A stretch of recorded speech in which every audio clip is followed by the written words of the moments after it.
Bueno, vamos a meditar acerca de la muerte de Cristo, que es lo que celebramos hoy, el Sábado Santo. Cristo está muerto, se separó su alma de su cuerpo. Santo Tomás en la Suma Teológica explica la muerte de Cristo en la cuestión 50 de la tercera parte. Como hace con todos los misterios de la vida de Cristo, él contempla la totalidad de lo que Cristo es y de lo que Cristo vivió a partir de cada uno. Ahora se contempla la totalidad de la cristología desde la muerte de Cristo.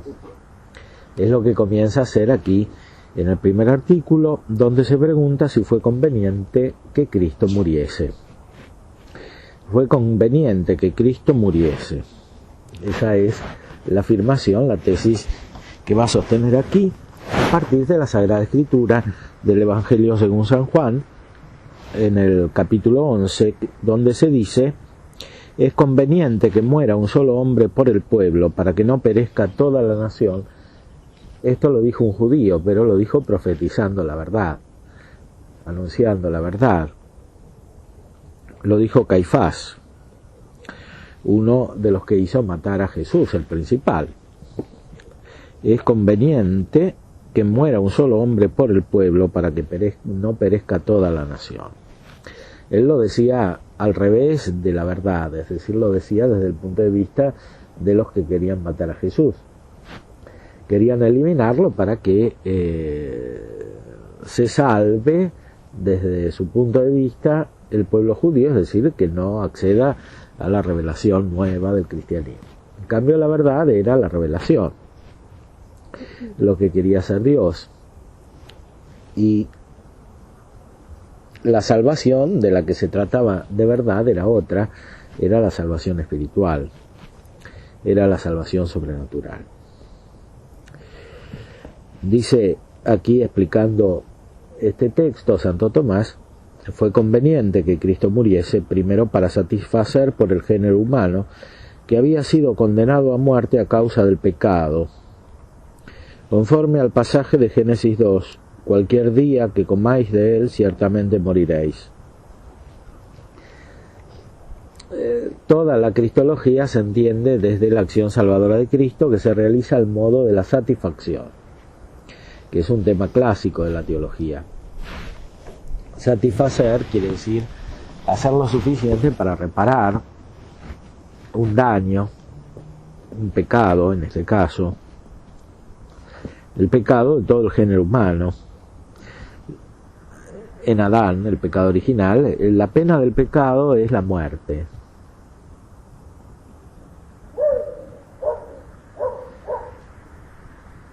Jesucristo nos libera de la muerte eterna.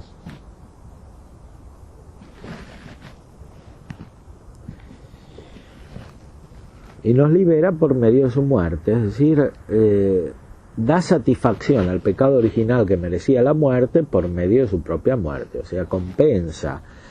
Pero no es una compensación que hay que tomar simplemente en el sentido natural, y menos en el sentido matemático. Es una compensación espiritual, es decir, que el acto de amor de Jesucristo iguala y supera la culpa, el acto de desobediencia y de soberbia que es la culpa original y que afecta a toda la humanidad. Y es un modo provechoso de satisfacer, por otro, el someterse a la pena que este tal mereció. Es decir, si los hombres merecían la muerte, Cristo asumió la muerte voluntariamente para que los hombres fueran librados de la muerte, es decir, de la pena. Él cumplió la pena en lugar de los hombres, pero de una manera distinta, porque los hombres merecían la pena y Cristo no la merecía. Y por ese motivo, continúa el texto, Cristo quiso morir para satisfacer por nosotros con su muerte. Según aquellas palabras de la primera carta de Pedro 3, Cristo murió una vez por nuestros pecados. Cristo murió una vez por nuestros pecados. es decir, por el pecado original y por todos los pecados de cada uno de los hombres. Y de verdad, así como los pecados de toda la humanidad son muy enormes, así también el acto de amor de Cristo, que es Dios que muere sin tener que morir y sin ser pecador, sino siendo absolutamente santo y justo, es también algo absolutamente único, excepcional, grandioso, en cierta manera infinito.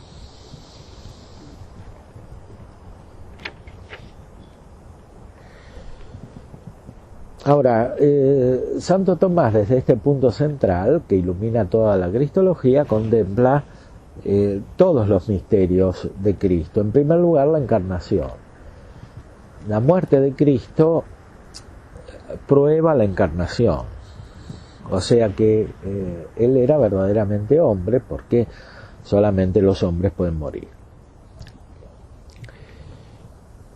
Por eso explica todavía que fue conveniente que Cristo muriese para demostrar la verdad de la naturaleza que había tomado. Porque, como dice Eusebio, de otro modo, si después de haber vivido con los hombres hubiera desaparecido súbitamente, rehuyendo la muerte, todos le habrían comparado con un fantasma. En el Evangelio mismo se hace referencia al fantasma. Él dice que no es un fantasma, es, en el Evangelio de San Lucas, dice, tiene verdadera carne y huesos.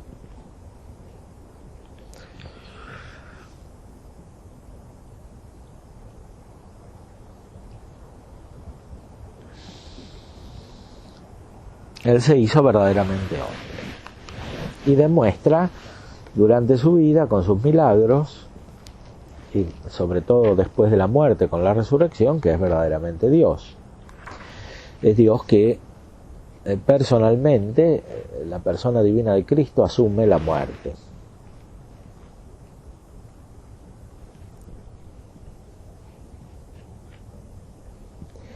Después, ¿para qué asume la muerte? Tercero, para que al morir Él nos librase del temor de la muerte.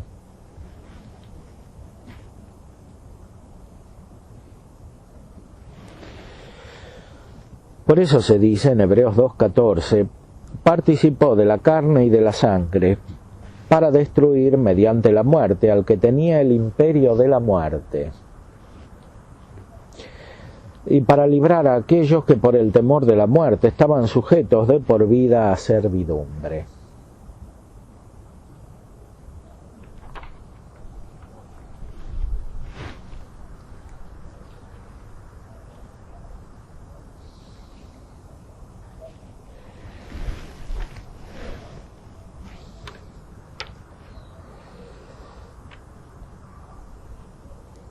Para librar a aquellos que por el poder de la muerte estaban sujetos de por vida a servidumbre.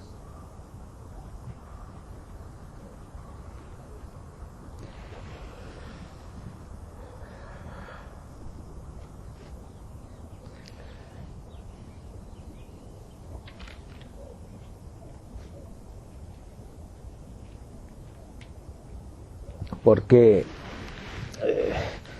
los hombres se detienen por el miedo, por eso no dan testimonio de la verdad, por eso se echan atrás de las acciones virtuosas respecto de los actos perfectos humanos, por el miedo a perder bienes inferiores, especialmente por perder bienes sensibles, por perder la estima de los demás, por perder bienes materiales, perder el gozo sensible. Por eso se echan atrás los hombres. Jesucristo nos da ejemplo de testimonio de la verdad, que implica soportar muchos males antes que abandonar la verdad. Nos da ejemplo entonces de fortaleza, de la virtud de la fortaleza y del don del Espíritu Santo, de la fortaleza, que es absolutamente necesario para permanecer toda la vida en la verdad. Cuando no existe la fortaleza, los hombres abandonan la verdad, entran en los compromisos y se deforma toda su vida. Huyendo de los sufrimientos sensibles inferiores, caen en sufrimientos espirituales y psíquicos peores. Y sobre todo se cierran la puerta de la vida eterna. Por eso es tan importante el ejemplo de Cristo para llevar siempre una vida recta. Hay que tener presente el ejemplo de Cristo que soporta la muerte para cumplir su misión y para dar testimonio de la verdad. Dar testimonio de la verdad es siempre difícil porque los hombres huyen de la verdad. Este mundo, como dice el Evangelio según San Juan, está sujeto al poder del demonio, que es padre de la mentira, y la mentira es opuesta a la verdad. Por eso el cristianismo es siempre testimonio de la verdad. La vida virtuosa es testimonio de la verdad, que se conoce con la inteligencia. Por eso los enemigos del cristianismo atacan siempre la inteligencia para que se oscurezca. En cambio, el cultivo recto de la inteligencia, en el orden natural y sobrenatural, contribuye al testimonio de la verdad, porque esencialmente la verdad está en la inteligencia.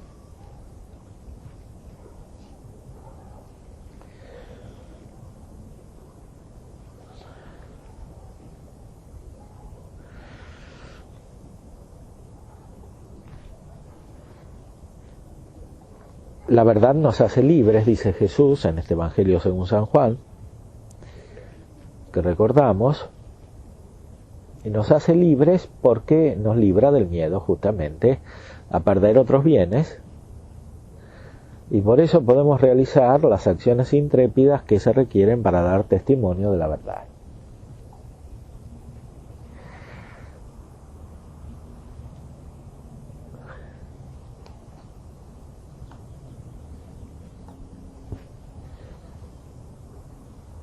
Son acciones difíciles. Ya lo sabían los antiguos, hasta Platón decía las cosas bellas son difíciles. Aristóteles, por supuesto, que en la ética pone a la fortaleza como una de las virtudes principales. Y justamente dice que es para afrontar los peligros de muerte. Solo que en esa época eran peligros de muerte para defender el Estado, la ciudad, la polis, en la guerra.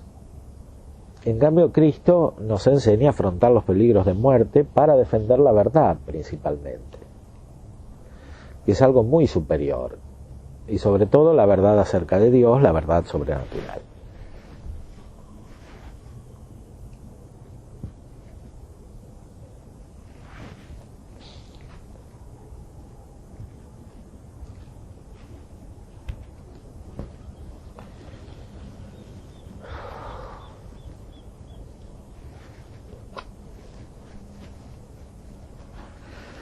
Cuarto, para que muriendo corporalmente a semejanza del pecado, esto es, al castigo por el pecado, nos diese ejemplo de morir espiritualmente al pecado.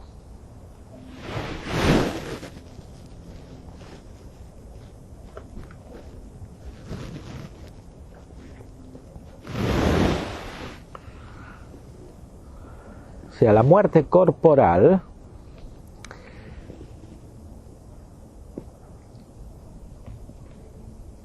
tiene un doble significado. O sea, por un lado simboliza el pecado mismo, porque el pecado es una muerte. Pero por otro lado, simboliza la muerte al pecado, o sea, el desprendimiento del pecado, y por tanto el inicio de la resurrección espiritual.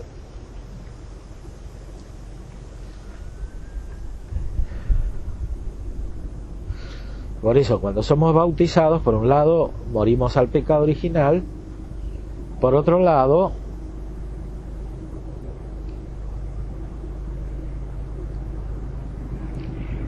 se simboliza que el pecado es una muerte y que esa muerte es superada.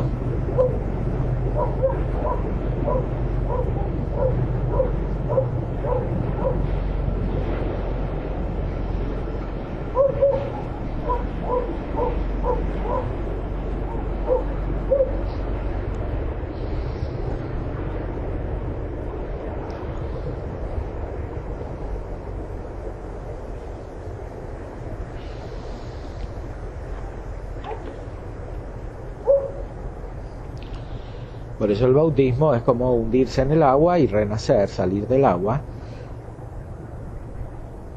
purificados, resucitados.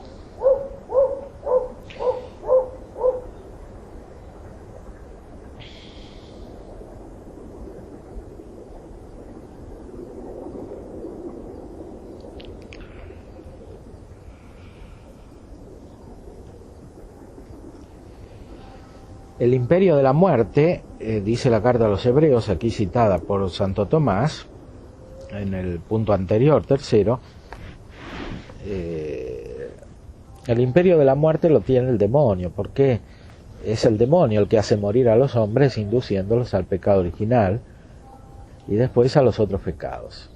La muerte de Cristo supera esta muerte inducida por el demonio, es otra muerte, cambia el significado de la muerte.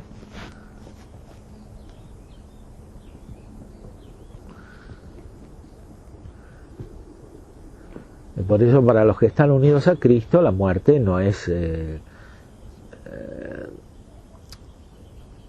una derrota, sino que es una victoria, como lo fue en Cristo.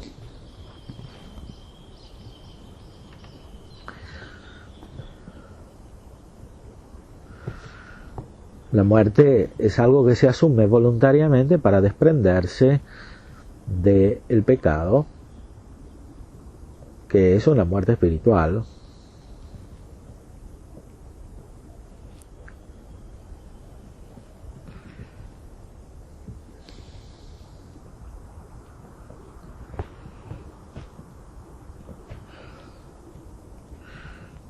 Entonces, muriendo corporalmente a semejanza del pecado, esto es, al castigo por el pecado, nos diese ejemplo de morir espiritualmente al pecado. Por esto se dice en Romanos 6, porque muriendo, murió una vez al pecado, pero viviendo, vive para Dios. Así pues, también vosotros haced cuenta de que estáis muertos al pecado, pero vivos para Dios.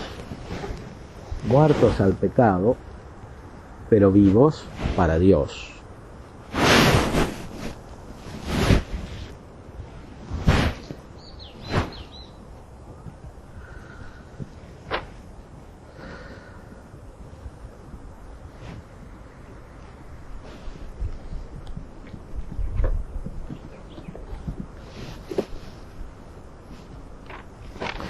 Quinto, para que resucitando de entre los muertos demostrase el poder con que venció a la muerte y nos diese a nosotros la esperanza de resucitar de entre los muertos.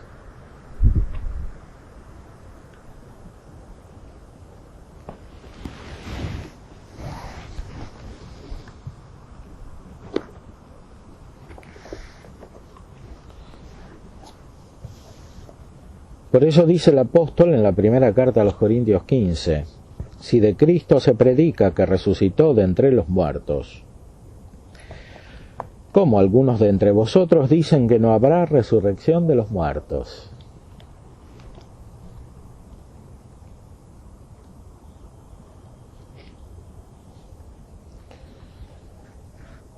Él murió para resucitar y para demostrar así su victoria. De la misma manera, Dios nos conduce a través de nuestra vida, a través de muchas muertes para poder resucitar, que son como muertes espirituales para poder resucitar. O sea, todas las dificultades que tenemos, que son distintas para cada uno, sirven para que Dios demuestre su poder.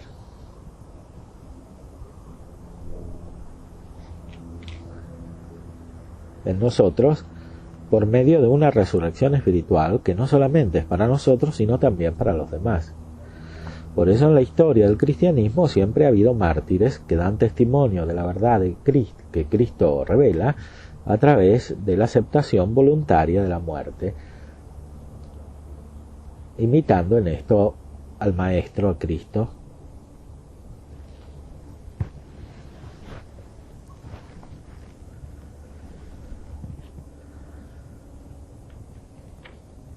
Así también nosotros, de la muerte de Cristo aceptada voluntariamente, tomamos ejemplo de fortaleza para su seguimiento y para el cumplimiento de su misión, que es la nuestra, porque la misión de Cristo se prolonga en cada uno de nosotros y nosotros la aceptamos voluntariamente.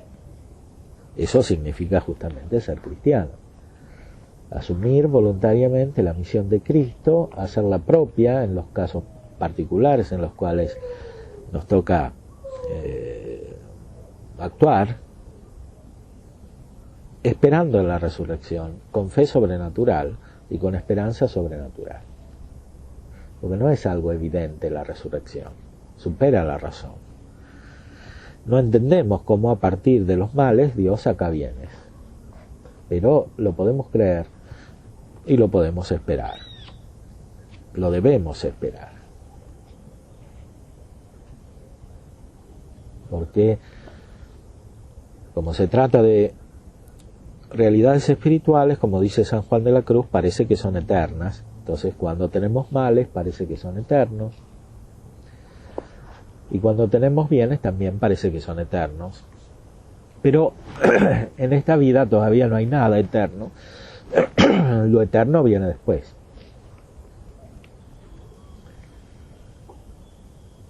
Esta vida la tenemos principalmente para participar de la pasión de Cristo y para preparar la resurrección. Por eso, a medida que nos unimos más a su pasión, nos acercamos más a su resurrección, y eso también lo podemos percibir espiritualmente con la alegría espiritual que nos da la unión con Cristo, que ya está resucitado definitivamente, y por eso tenemos certeza del resultado final. No tenemos dudas, sino certeza. Estamos seguros. Y por eso toda la vida cristiana recibe una energía invencible desde el fin.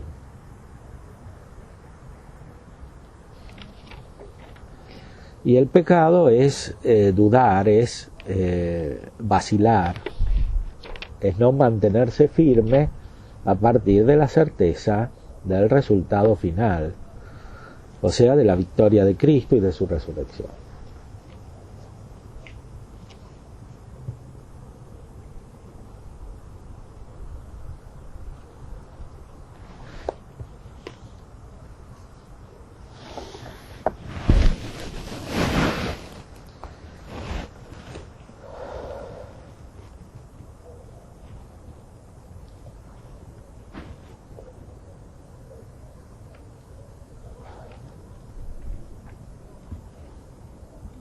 Santo Tomás explica en las respuestas a las objeciones con más claridad el significado de sus afirmaciones cristológicas. Dice: Cristo no padeció la muerte originada por la enfermedad para no dar la impresión de que moría por necesidad a causa de la flaqueza de la naturaleza,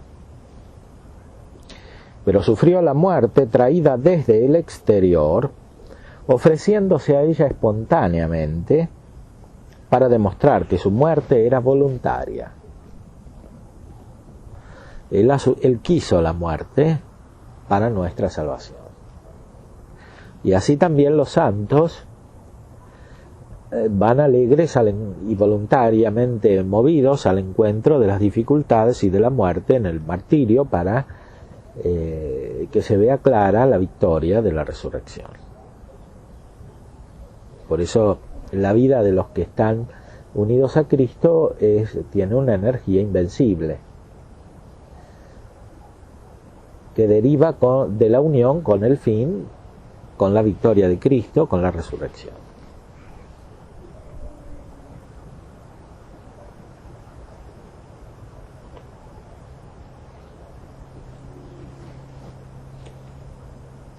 Dice también, un opuesto de suyo no conduce a otro opuesto, pero alguna vez acontece esto accidentalmente, como lo frío alguna vez produce accidentalmente calor.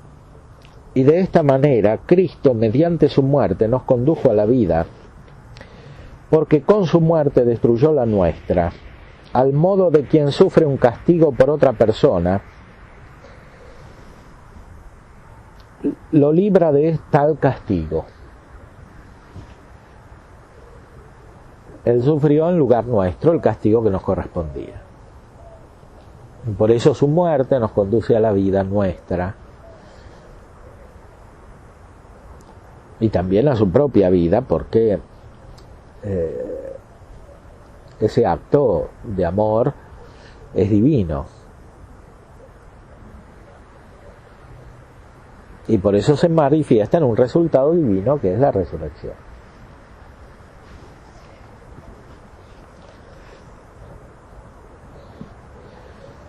Después se explica cómo esta muerte fue verdadera muerte, por eso se separó el alma del cuerpo, pero también era una muerte especial, porque no era una muerte de una persona humana, que Cristo no era, sino la muerte de una persona divina,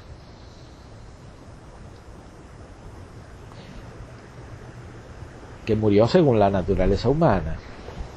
Él tenía alma y cuerpo que se separaron, pero era persona divina. Y por eso la divinidad no se separó de su cuerpo en la muerte. Seguía siendo el cuerpo del Verbo de Dios. Y lo mismo el alma.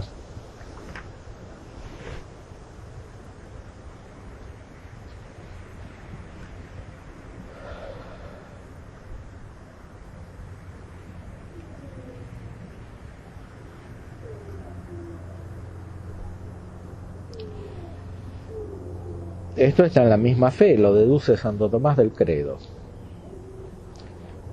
Del Hijo de Dios se predica lo que conviene al cuerpo de Cristo después de la muerte, como es manifiesto por el símbolo de la fe, en el que se dice que el Hijo de Dios fue concebido y nació de la Virgen, que padeció, murió y fue sepultado. Luego el cuerpo de Cristo no fue separado de la divinidad durante la muerte.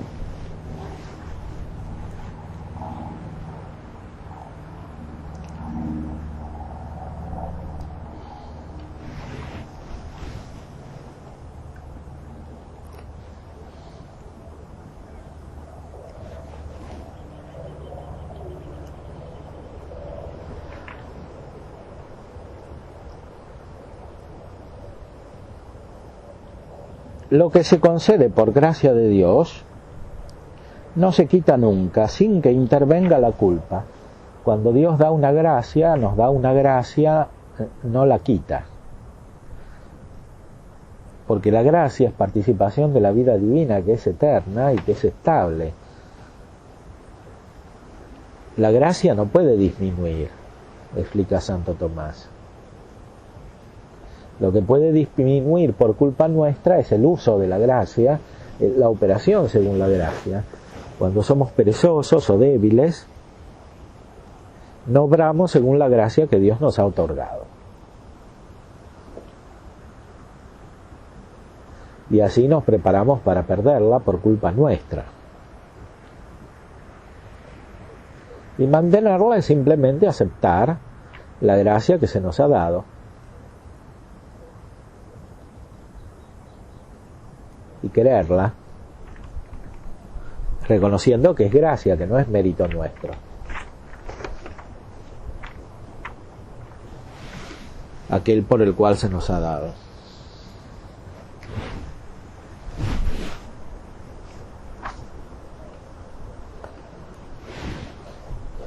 Lo que se concede por gracia, de Dios no se quita nunca sin que intervenga la culpa. Por eso se dice en Romanos 11, los dones y la vocación de Dios son sin arrepentimiento o irrevocables, Dios no los cancela. Y continúa, pero mucho mayor es la gracia de la unión por la que la divinidad se unió al cuerpo de Cristo en la propia persona, que la gracia de adopción por la cual son santificados los demás, y es también más permanente por razón de su propia naturaleza, porque esta gracia se ordena a la unión personal, mientras que la gracia de la adopción se ordena a una cierta unión amorosa.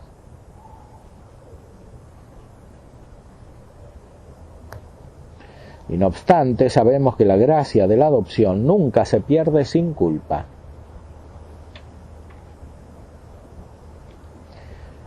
Por consiguiente, al no existir en Cristo pecado de ninguna clase, fue imposible que se deshiciese la unión de la divinidad con el cuerpo.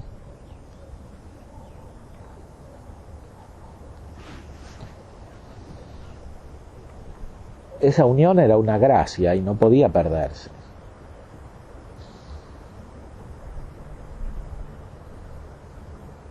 Y por tanto, así como antes de la muerte el cuerpo de Cristo estuvo unido personal e hipostáticamente al Verbo de Dios,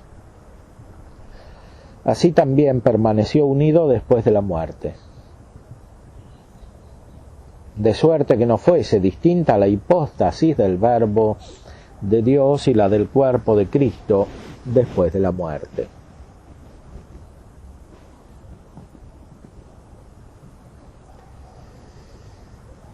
Como escribe San Juan Damasceno en el libro 3 de la Fe Ortodoxa. Aquí se ve más claramente todavía que la muerte de Cristo fue voluntaria. Como se dirá enseguida, el alma también estuvo unida a la divinidad, a la persona, no se podía separar.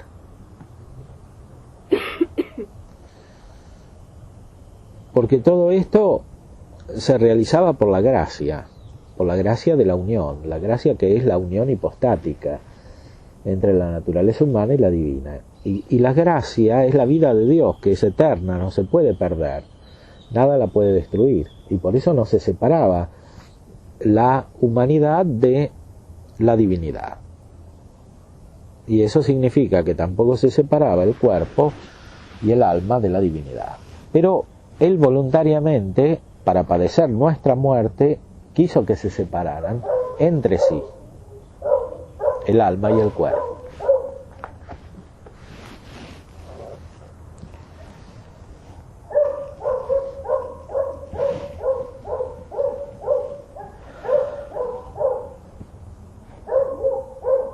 Enseguida cita a San Juan Damasceno que afirma que el alma no se separó de la persona divina.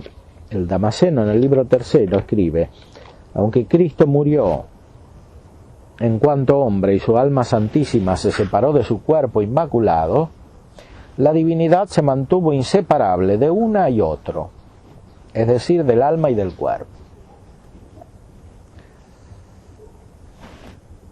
A través de San Juan Damasceno, que escribió en el siglo VIII,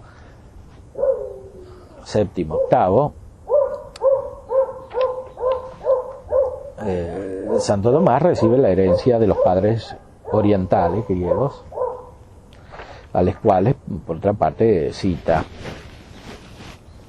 Dice en la respuesta, en la solución: el alma se unió al Verbo de Dios de manera más inmediata y primero que el cuerpo, puesto que el cuerpo se unió al Verbo de Dios mediante el alma, como antes se ha dicho. Por consiguiente, no habiéndose separado el Verbo de Dios del cuerpo en la muerte, mucho menos se separó del alma. Por lo cual, así como del Hijo de Dios se predica lo que conviene al cuerpo separado, del alma, a saber, el ser sepultado. Así también se dice de él en el símbolo que descendió a los infiernos, porque su alma separada de su cuerpo descendió a los infiernos. Cristo bajó a los infiernos con su alma.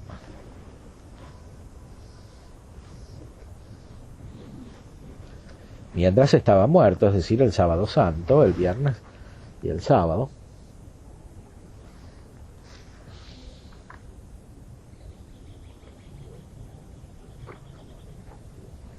Mientras estaba muerto, Cristo no era hombre. Era Dios unido con el alma y con el cuerpo, pero no era hombre porque la humanidad exige la unión entre el alma y cuerpo. Ese artículo de fe que Cristo murió verdaderamente. Por tanto, afirmar algo que destruya la muerte de Cristo es un error contra la fe.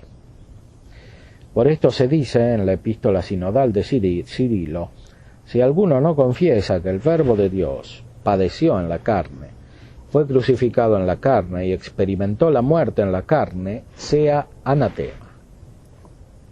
Ahora bien, la muerte verdadera del hombre o del animal incluye que a causa de la muerte dejen de ser hombre o animal. Porque la muerte del hombre o del animal proviene de la separación del alma que completa la noción de animal o de hombre. Y por este motivo decir que Cristo fue hombre durante los 3 días de su muerte es falso, sencilla y absolutamente hablando. Puede decirse, sin embargo, que Cristo en esos 3 días fue hombre muerto.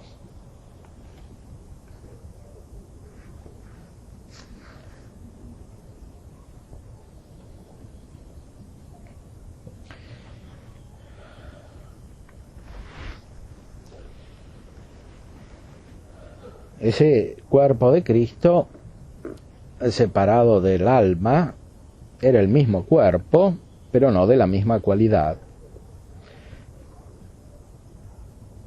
No fue totalmente el mismo, ya que la vida, por ser algo que pertenece a la esencia del cuerpo vivo, es un predicado esencial, no accidental. De donde se sigue que el cuerpo que deja de ser vivo no continúa siendo totalmente el mismo.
Y por último, Santo Tomás afirma la causalidad instrumental de la muerte de Cristo.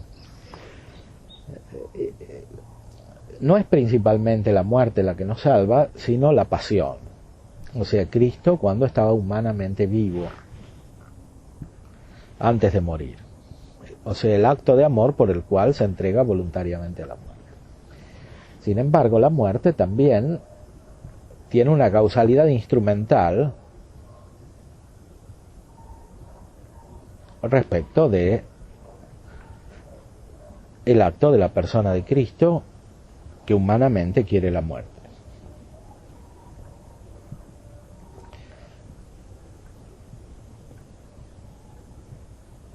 Sobre la muerte de Cristo podemos hablar de 2 modos. Uno, cuando está en proceso de ejecución, infieri.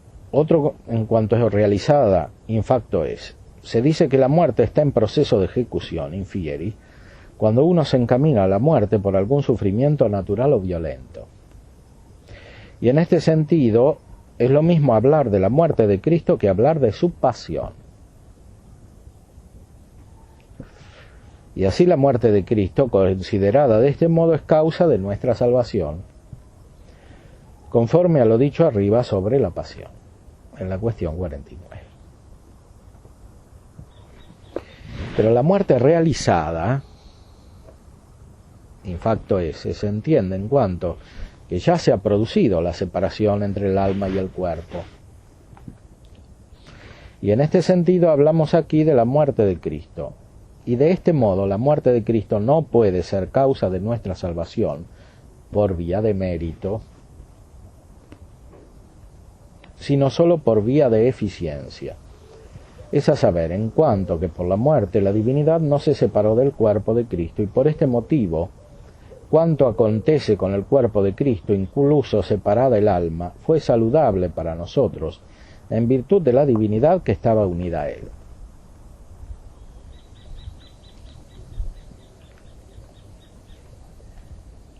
Por ejemplo, el hecho de que el cuerpo de Cristo estuvo en el sepulcro, que realmente tuvo una sepultura y un lugar donde estaba, eso es causa de salvación, pero instrumental para nosotros. Por eso hay veneración de los lugares santos, donde estaba el cuerpo de Cristo, el lugar de la pasión, el sepulcro donde estaba encerrado, cuando estaba muerto.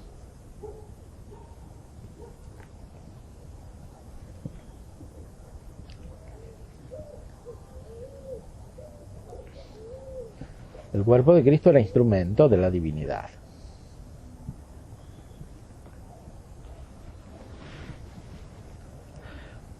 Pero el efecto de una causa se considera propiamente conforme a la imagen de la causa, de donde, por ser la muerte una privación de la propia vida, el efecto de la remoción de aquellas cosas que son contrarias a nuestra salud y que son la muerte del alma y la muerte del cuerpo. Y por esto se dice que la muerte de Cristo destruyó en nosotros la muerte del alma causada por el pecado. Según aquellas palabras de Romanos 4, fue entregado a la muerte, se entiende, por nuestros pecados. Y la muerte del cuerpo, que consiste en la separación del alma,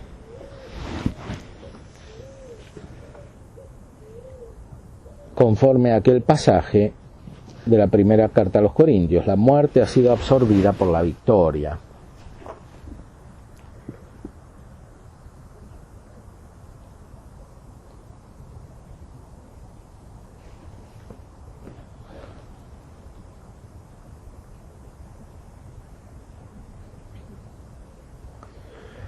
O sea que la muerte de Cristo es la muerte de la muerte.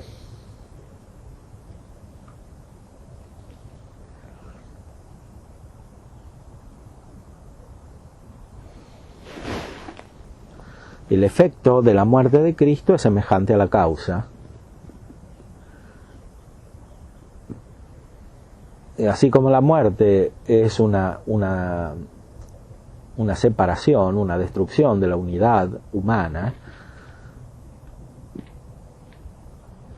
así también el efecto de esta muerte es una destrucción, pero es la destrucción de la muerte que nos afecta.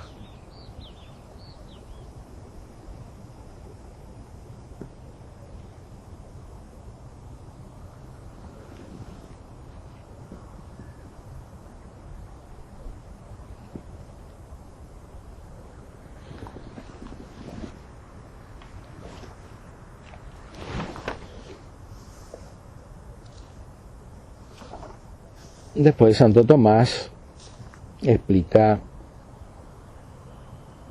que Cristo fue realmente sepultado en la cuestión 51. Convino que Cristo fuese sepultado primero para comprobar la verdad de su muerte, pues uno no es puesto en el sepulcro sino cuando ya consta de la verdad de su muerte. Por esto se lee en Mateo 15 que Pilato, antes de permitir que Cristo fuese sepultado, averiguó tras diligente investigación si había muerto. Segundo, porque por haber resucitado Cristo del sepulcro se otorga la esperanza de resucitar por medio de él mismo a los que están en el sepulcro, conforme a aquel pasaje de Juan 5, Todos los que están en los sepulcros oirán la voz del Hijo de Dios, y los que la oyeren vivirán.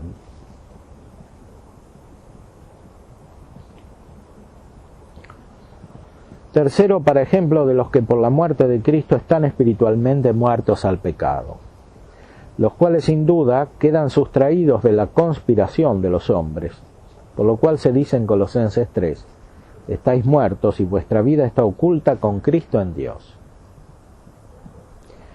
De donde también los bautizados que por la muerte de Cristo mueren al pecado son como consepultados con Cristo por medio de inmersión, según aquellas palabras de Romanos 6. Hemos sido consepultados con Cristo por el bautismo en la muerte.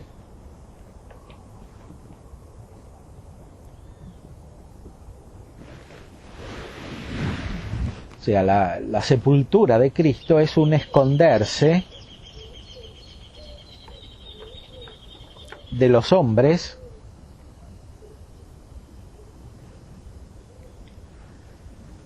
es quedar sustraídos a la conspiración de los hombres. O sea, los hombres que no tienen la gracia odian fundamentalmente a los que tienen la gracia.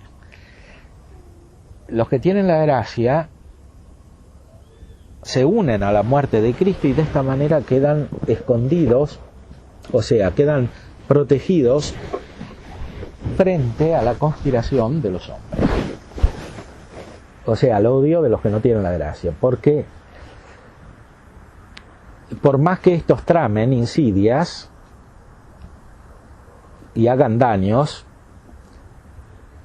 son daños superficiales respecto de la verdadera vida que se posee junto con Cristo, que es la vida divina,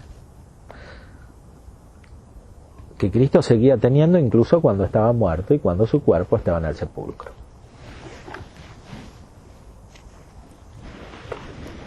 De manera tal que fundamentalmente los hombres no pueden hacer daño a los que están unidos a Cristo. Lo pueden hacer solo de manera superficial y aparente.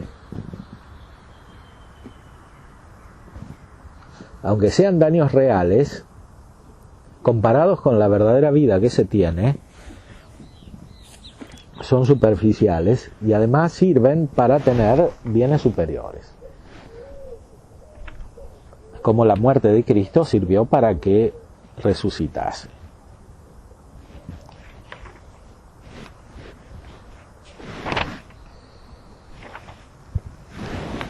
Y finalmente Santo Tomás resume el significado de la muerte y de la sepultura de Cristo.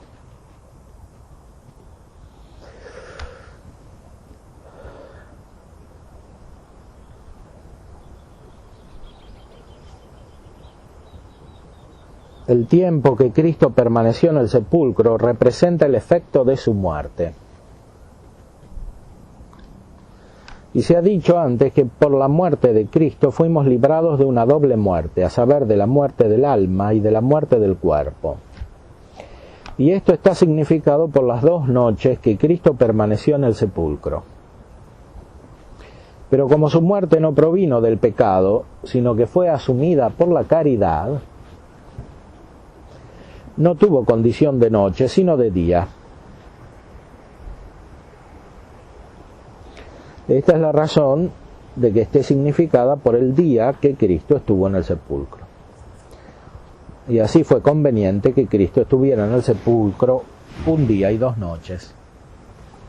Las 2 noches simbolizan la muerte del alma y la muerte del cuerpo.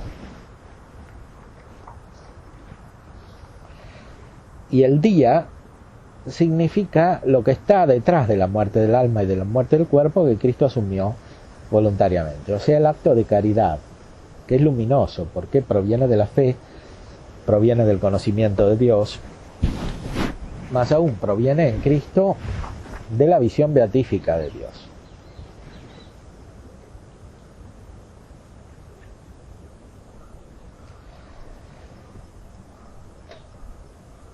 Y así también, como dice San Juan de la Cruz, en nuestra vida pasamos por 2 noches, la noche del sentido y la noche del espíritu, que corresponden a nuestra parte corporal y a nuestra parte espiritual.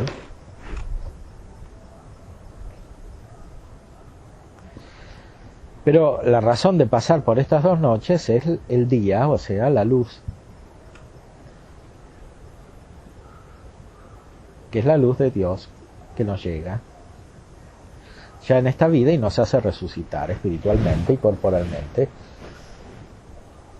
O sea, sana nuestra alma y sana nuestro cuerpo,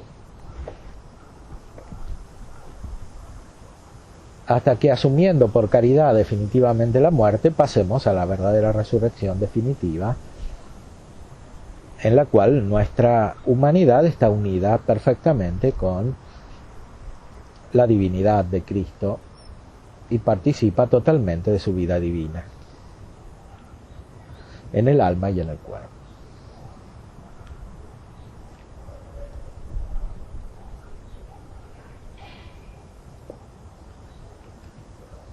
Bueno, con esto las dejo para la meditación. Si quieren preguntar algo también.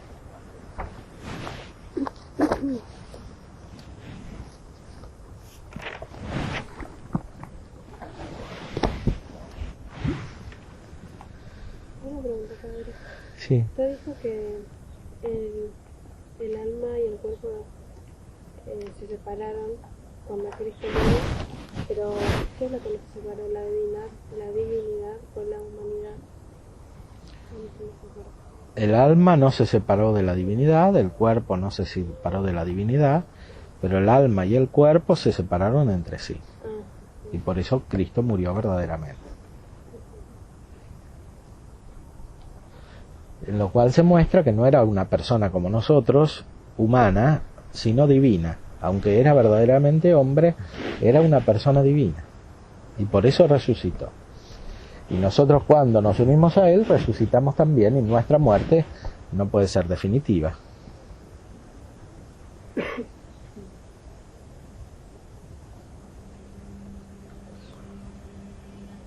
Es definitiva, en cierto modo, solo para los que no quieren estar unidos con Cristo.